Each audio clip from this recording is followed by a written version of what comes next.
Congressman Mike Haridopolos, kind enough to jump on the air. He represents Florida's 8th Congressional District. Congressman, welcome back to the show. Great to have you with us, sir. Always a pleasure to be with you, Joe. Thank you very much. Hey, thank you, sir. Representative, what is the significance of the funding bill passed by the House and signed by President Trump yesterday, please? Well, the most significant thing is we're keeping the government open. After all, Joe, you and I are paying taxes. We deserve to get the services we paid for, let alone those people who work hard every day to make sure that you check your bags so the bad guys don't get things on planes. And we keep the government operating. It's just a fundamental thing of life. And the Democrats had their little hissy fit internal fight last week. And we had to come in like the adults in the room and say, hey, we're going to keep the government open while you and Hakeem Jeffries and Schumer can't get along. And these guys are almost neighbors. They still can't even get along. Please, with Hakeem, this guy, no disrespect, but oh my gosh, it's like I could do a half hour on this guy.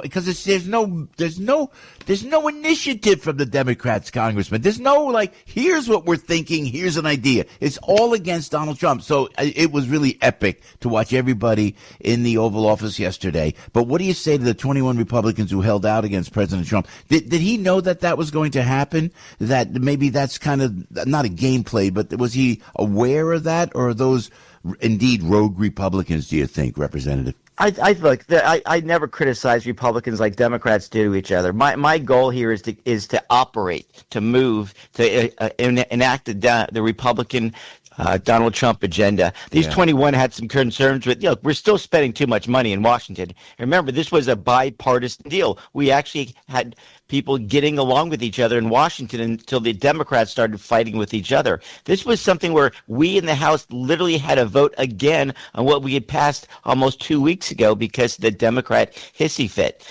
And so these 20 Republicans had kind of had enough. We knew we had enough Democrats who saw the logic of keeping the government open, and so we were able to pass the bill. But here's the other good news, Joe. We're finally doing things what we call regular order. We're passing bills. We're getting it done where people don't just have what are called continuing resolutions, which is just a fancy term of enacting the old Biden budget. This is now Donald Trump's budget in which we work from, and we're going to move forward and look at the economic changes we've seen in just 1 year. It's pretty remarkable. Yeah, I love that. Ronald Reagan's credo, thou shalt not speak ill of another Republican. God bless you for that, Congressman Haridopolos. We love that. So let me go to the SAVE Act. What am I missing? This is epic. This is huge. We're on it every single day on this radio show. We got to do it. It's voter ID. It's such a mess. And we're just, I think, an inkling of a way of passing this. Especially with the midterms coming up, Congressman. What are you thinking? What are you hearing? And what can we do to help, sir? Well, first, I am a proud sponsor of the SAVE Act, making sure we have photo ID and only Americans vote in American election. It's not a novel concept. It's very logical. The Democrats call this Jim Crow law as if it's racist. I think it's racist to imply that African Americans or Hispanics don't have a photo ID. I mean, it's so ridiculous. It's all because why else would you want to deny photo ID unless you're doing nefarious things? If I want to get on a plane, if I want to buy alcohol, if I want to buy a gun, if I want to do the most basic things in life, I have to have a photo ID. And the Democrats think it's some novel concept. It shows you that they are afraid that when you actually make sure that only Americans vote in American elections, Republicans win. That's all it's about. It's about pure power. I know, and that's why they opened the borders for 4 years under Biden. It's just about election. They didn't care about the migrants coming in or what happened to those migrants as they came in. That's what this is all about, and they're so afraid of the SAVE Act. But what can we do to pass that? Is it going to pass? Is it on the back burner?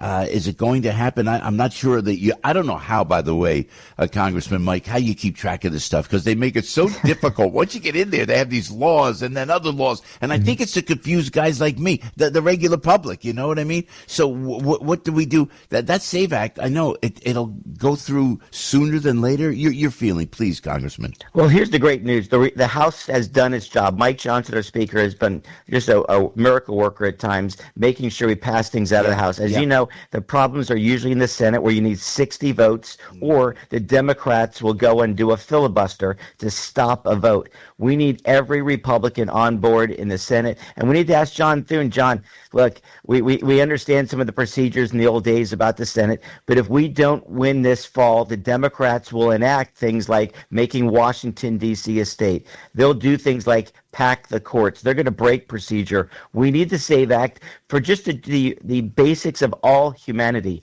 of we as Americans, the foundation of our entire government is on legitimate elections. If we allow illegitimate people who are not American citizens, who are not eligible to vote, we're undercutting the very fabric of America. And that's why the Senate needs to pass this bill, waive the filibuster requirement, and enact this in the law. So when you go to vote, you know your vote truly counts.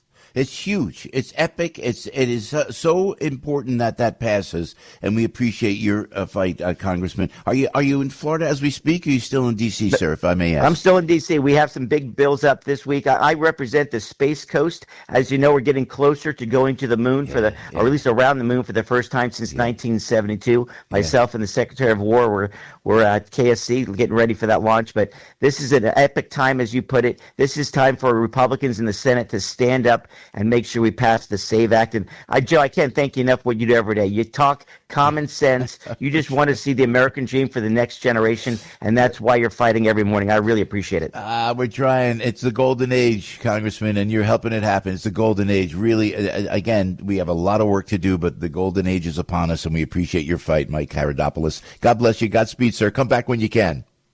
Always a pleasure, Joe. Have a great day, my friend. Bye now. You too, Congressman.